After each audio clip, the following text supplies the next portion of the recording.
Assalamualaikum warahmatullahi wabarakatuh. Salam Om Swastiastu, Namo Buddhaya, salam kebajikan, salam sejahtera untuk kita semua. Perkenalkan, nama saya Mutiatul Hasanah dari program Studi Ilmu Komunikasi dengan NPM 24043010242 dari kelas Bela Negara G208. Pada video ini saya akan menjelaskan terkait artikel bela negara yang telah saya buat. Berikut penjelasannya.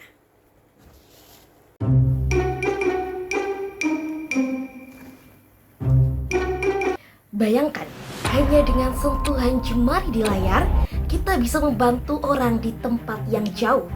Saat ini, lebih dari setengah penduduk Indonesia, sekitar 143 juta orang aktif di media sosial.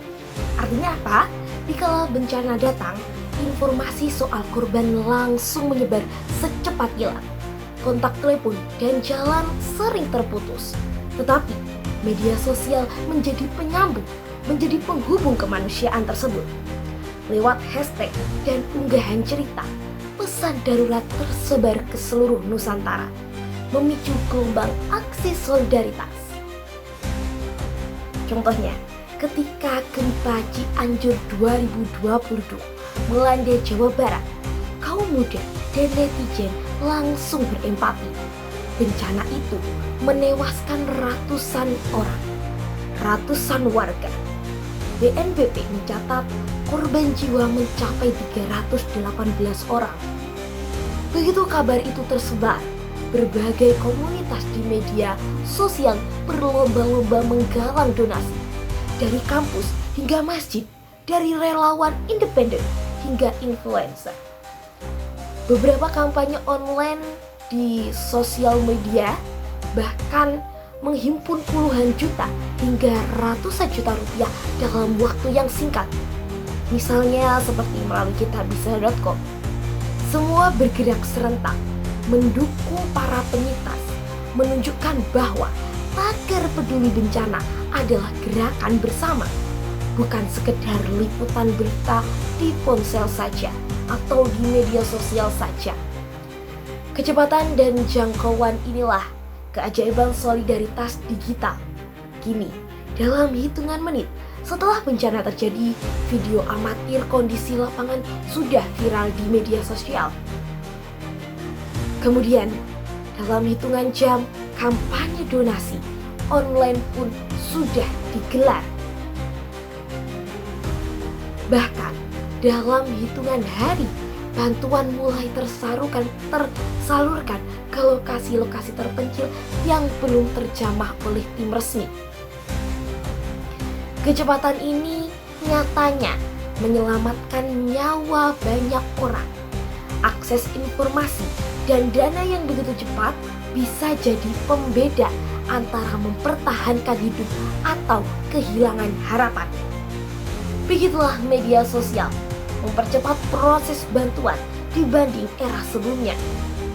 Misalnya pada Aceh 2004 atau Palu 2018 yang informasinya butuh berhari-hari hingga berminggu-minggu untuk sampai ke pendonasi. Kemudian, meski begitu, inisiatif digital tidak tanpa tantangan. Tantangan kepercayaan menjadi krusial. Di era online ada resiko penipuan donasi. Oleh karena itu, transparansi mutlak diperlukan. Platform online seperti kitabisa.com menyediakan laporan penggunaan dana yang dapat dipantau publik. Setiap pencairan bantuan didokumentasikan dan dilaporkan secara terbuka. Dengan begitu, donatur bisa mengikuti kemana uang mereka disalurkan, menjamin uang sumbangan benar-benar sampai pada korban. Transparansi ini menjaga kepercayaan publik, karena kepercayaan adalah mata uang terpenting dalam ekonomi empati digital. Tantangan lain adalah bias empati dan kejenuhan publik. Tidak bisa dipungkiri, empati kita sering mengalir deras saat tagar trending, tapi bisa pula mengendur begitu sorotan media pindah isu. Fenomena sesaat menjadi panutan.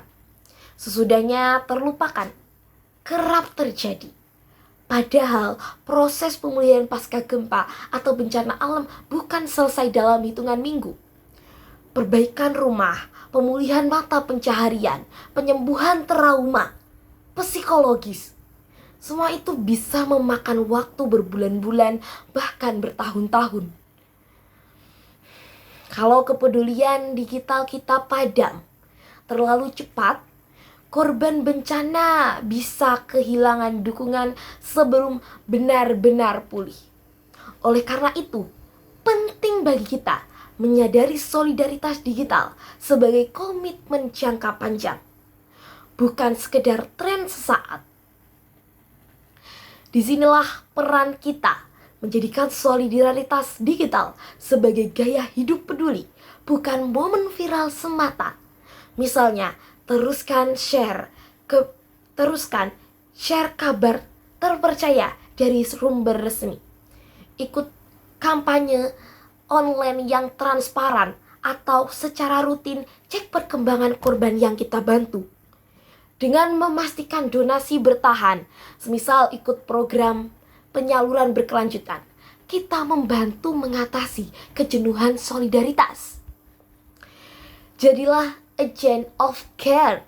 Sekecil apapun aksi digitalmu, like, share, donasi, atau dukungan moral akan terasa besar manfaatnya bagi sesama solidaritas.